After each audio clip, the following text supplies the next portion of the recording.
अस्सलाम वालेकुम। Welcome to decoding CSS and PMS general science and ability में आज का हमारा तीसरा टॉपिक है जो कि परसेंटेज है। इस वीडियो में हम परसेंटेज का कॉन्सेप्ट समझेंगे कि वो क्या है और उसकी कुछ एग्जांपल सॉल्व करेंगे। प्लस जो प्रीवियस पेपर CSS के प्रीवियस पेपर में जो इसके क्वेश्चन आ चुके हैं उनका सोल्यूशन भी देखेंगे। तो चलिए स्टार्ट करते हैं आज की अपनी वीडियो। परसेंटेज अगर मैथमेटिक्स में देखें तो इसका मतलब होता है number that is expressed as a fraction of 100। यानी कि किसी चीज़ को हमने अगर 100 पे डिवाइड कर दिया या उसके 100 पीसेस कर दिए हैं और उसमें से किसी एक पीस की अगर हमने परसेंटेज देखनी है तो 1/100 होगा। ठीक है, और नॉर्मली हम परसेंटेज को परसेंटेज साइन से डोनेट करते हैं जो कि यहाँ पर दिखाया गया है, दिस वन। एंड अगर हम इसकी एग्जांपल देखें तो एग्जांपल से पहले हमें एक बहुत आसान सी ट्रिक है परसेंटेज को समझने की कि हम इसका एक फार्मूला बना सकते हैं जिसके थ्रू हम इसको अंडरस्टैंड कर सकते हैं। जब भी क्वेश्चन आता है वो हमेशा ऐसा पूछा जाता है कि what percentage of this number is this, यानी कि हमसे या पूछा जाता है, हमें परसेंटेज नहीं दी जाती है, नंबर हमसे पूछा जाता है और प्लस उसकी जो वैल्यू आ जाती है परसेंटेज की वो दी होती है। मतलब डिफरेंट तरह से एग्जामिनर आपसे क्वेश्चन पूछ सकता है। जैसे कि यहाँ पर एक फर्स्ट एग्जांपल के अंदर है कि व्हाट परसेंटेज ऑफ 24 इज 18, कि 24 की क्या परसेंटेज हो कि हमारे पास आंसर 18 आए। तो वो यही है कि बाज़ दफ़ा आपको परसेंटेज अननोन होती है, टोटल जो होल नंबर है वो भी पता है और उसकी जो परसेंटेज आती है वो वैल्यू भी पता हो। सम टाइम इनमें परसेंटेज दी जाती है, होल नंबर पूछा जाता है और उसके फर्दर जो वैल्यू है वो आती है, वो मालूम होती है। तो लेकिन इन कहने का मतलब ये है कि फार्मूला हमेशा सेम रहता है। अब जहाँ पर भी फार्मूले में व्हाट आएगा उसकी जगह हमने एक्स पुट करना है, परसेंटेज की जगह मतलब परसेंटेज का साइन लगाएं या इसका मतलब होता है 1/100, और ऑफ से जो है को कन्वर्ट कर लेंगे हम मल्टीप्लाई के साइन के साथ, और जो भी नंबर है हमारे पास उसको हम लिख देंगे होल नंबर के 20, जिसकी भी परसेंटेज हम फाइंड करें वो आ जाएगा। इस जो है वो का मतलब होता है इक्वल टू, ठीक है, और आगे हमारे पास वैल्यू है। अगर हम इसी जो था कि व्हाट परसेंटेज ऑफ 24 इज 18, इसको फार्मूले के थ्रू कन्वर्ट करें तो x डिवाइडेड बाई 100, यानी कि परसेंटेज को हमने डिवाइड कर दिया x से, मल्टीप्लाई बाई 24 इक्वल्स टू 18 हो गया। ठीक है,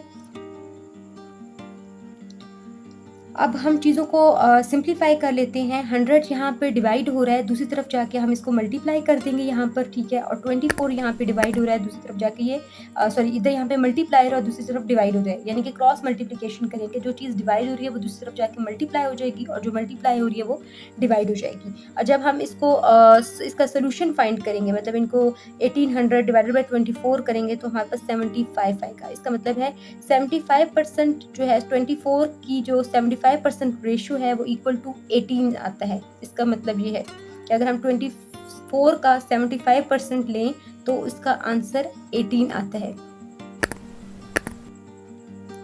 अब हम नेक्स्ट एग्जांपल देख लेते हैं। फार्मूला इसमें बिल्कुल सेम बनेगा। क्वेश्चन है कि व्हाट इज 10% ऑफ 250। यहाँ पर हमें परसेंटेज दी गई है और होल वैल्यू भी दी गई है जिसकी हमने परसेंट फाइंड करनी है। हमने ये देखना है कि 250 का 10% होता कितना है, यानी हमने वैल्यू फाइंड करनी है कि वो कितना है। ठीक है, अच्छा, वर्ड को वही फार्मूले के थ्रू हम लोग इसको कन्वर्ट कर लेंगे एक्स के अंदर। ठीक है, मतलब इसको ऐसे कर लेते हैं, वर्ड को x के अंदर इज इक्वल टू 10 की जगह 10% डिवाइडेड बाय 100 हो गया, मल्टीप्लाई का साइन आ जाएगा एंड 250। इसको इस तरह लिखें या इस तरह लिखें जैसी भी आपके लिए इजी है, यानी कि जो चीज़ मैंने बताई है उसी तरह इसको कन्वर्ट कर लेना है। ठीक है, अब हम क्या करेंगे कि जो चीज़ें ज़ीरो कटते हैं आपस में उनकी कटिंग कर लेंगे। यहाँ पे 0 0 से कट के, यहाँ पे 0 0 से कट गया तो 25 आया।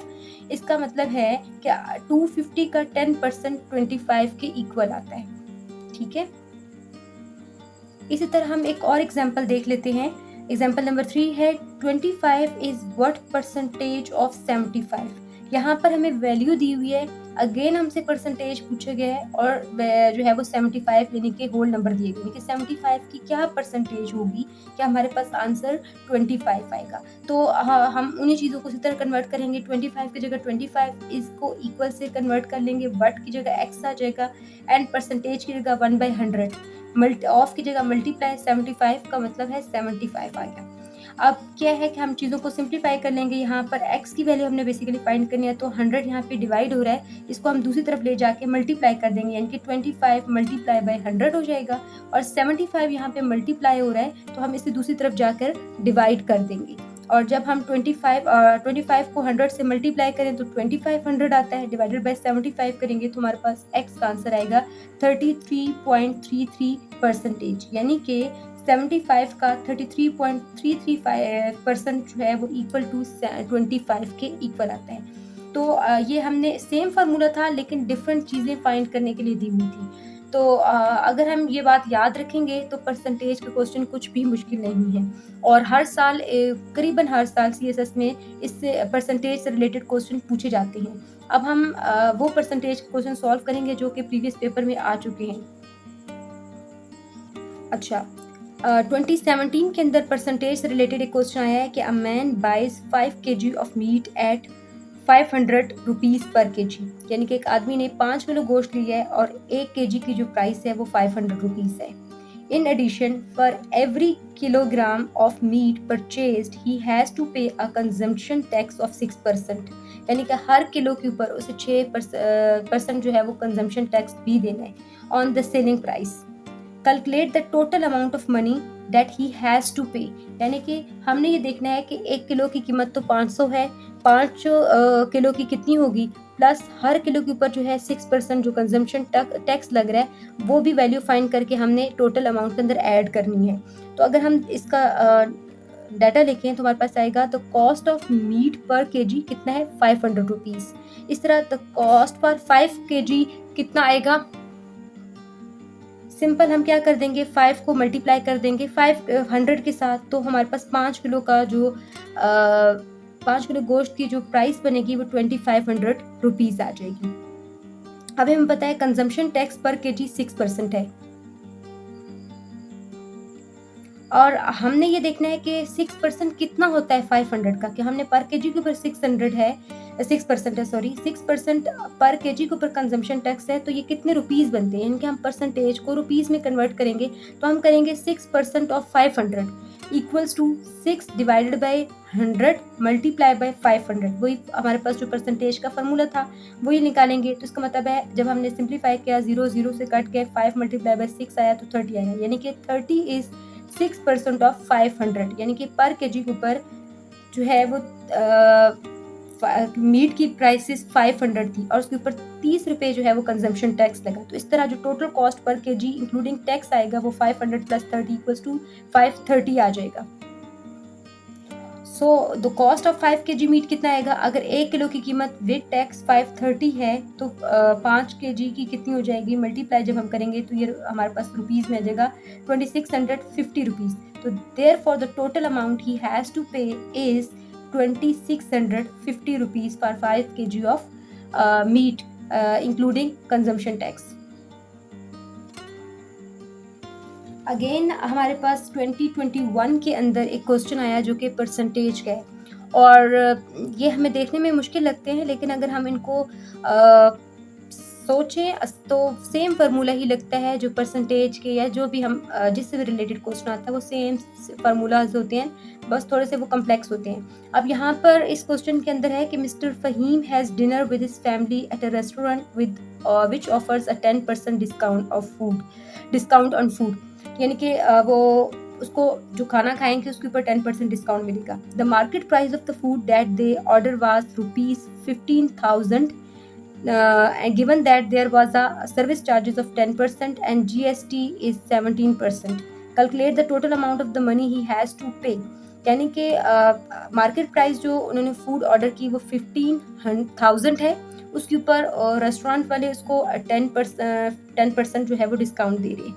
ठीक है, उसके बाद हम वो डिस्काउंट के बाद प्राइस देखेंगे। देन हमने ये देखना है कि सर्विसेज चार्जेस भी हैं तो वो सर्विसेज चार्जेस भी ऐड करने हैं, फिर GST भी है वो फाइंड करना है। तो हम देखेंगे कि इसको हम कैलकुलेट कैसे करते हैं। तो सबसे पहले हम इसका सोल्यूशन देखें तो डिस्काउंट कितना ऑफर कर रहा है 10% का, मार्केट प्राइस ऑफ फूड कितनी है 15,000 rupees, service charges 10% and GST 17%।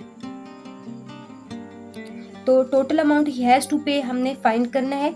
तो डिस्काउंट ऑन फूड, अगर हम डिस्काउंट जो 10% दे रहे हैं हम उसको रुपीज़ में कन्वर्ट करें कि वो कितना बनता है फूड पे। तो 10% ऑफ 15,000 हमने फाइंड करना है। तो 10% का हम कन्वर्ट करेंगे 10 डिवाइडेड बाय 100 इनटू जो टोटल अमाउंट है 15,000। 0 से 2 कैंसिल हो जाएगा और 150 को मल्टीप्लाई करेंगे 10 से, तो हमारे पास आंसर आएगा 1500 रुपीज़, यानी कि 15,000 की फूड के ऊपर उनको 1500 का डिस्काउंट मिल रहा है। अब cost of the food after discount कितनी हो जाएगी? ओरिजिनल प्राइस उसकी 15,000 है, उसमें से 1500 का डिस्काउंट मिला, माइनस करेंगे तो हमारे पास 13,500 रुपीज़ प्राइस बनती है, जो ओके आफ्टर डिस्काउंट है। अब हम देखेंगे कि ये हमारे पास 13।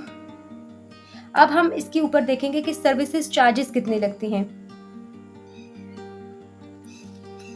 सर्विसेज चार्जेस ऑफ फूड जो था वो हमें 10% था। अब हमारे पास जो पीछे उन्होंने फूड की प्राइस जो पे करनी थी वो आफ्टर डिस्काउंट वो 13,500 है। अब हम इसी प्राइस के ऊपर इसका सर्विसेज चार्जेस फाइंड करेंगे कि 10 डिवाइडेड बाय 100 इंटू 30,500 और 0 को कैंसिल करके 135 को 10 से मल्टीप्लाई किया तो हमारे पास 1350 रुपीज़ आ गया है। यानी कि हमारे पास इस फूड के ऊपर जो सर्विसेज चार्जेस हैं वो 1350 रुपये हैं।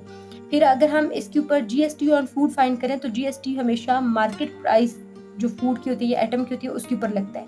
तो हम जो ओरिजिनल फूड की प्राइस होगी हम उसके ऊपर लगाएंगे 1700 डिवाइडेड बाय 15,000। जो original market price of the food थी हम उसके ऊपर जीएसटी कैलकुलेट करेंगे।